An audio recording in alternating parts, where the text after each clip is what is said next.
Hey, first feedback on the great question, would you leave your husband if you won 10 million on the lottery? I've had 1,200 comments back, and it's only been up a day. I'm going to wait for more before I do something more definitive. But there's a very clear yes-no divide here, almost 50%. There's a tiny bit in the middle that don't know. But what struck me particularly is the contrast between the yeses and the no's. On the yes side, there's this emphatic idea of we are in partnership, we are best friends, I adore my husband.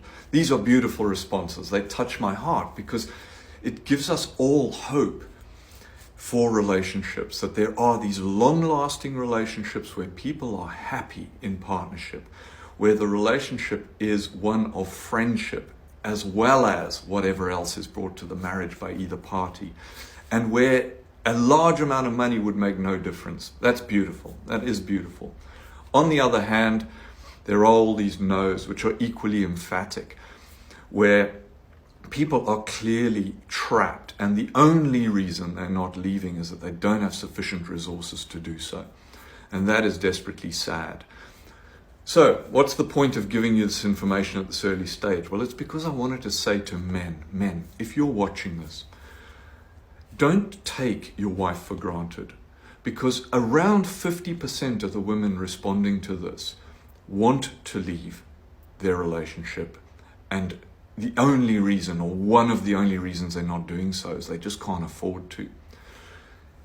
So if you're uncertain about why or what your wife thinks in this regard, why not initiate an honest, open-hearted conversation about it to see if there is something that you could do to make sure that she's happy, that you are being a friend, that you are being a partner in relationship in a way that satisfies her, not just taking it for granted that that's what she thinks, not just assuming that everything's okay, but having an open-hearted conversation that says, what can I do to make this better? What can I do to ensure that if $10 million dropped out of the sky, you wouldn't be on the next plane out of here? Okay? It's worth it, because even if she wouldn't leave, there's no doubt room for improvement in relationships. There always is.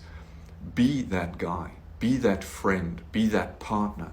Don't just take where you are for granted, because it's quite possible, given these survey results, that you're wrong about where you stand in the marriage. And maybe your wife is just waiting to leave, just waiting for that lottery win.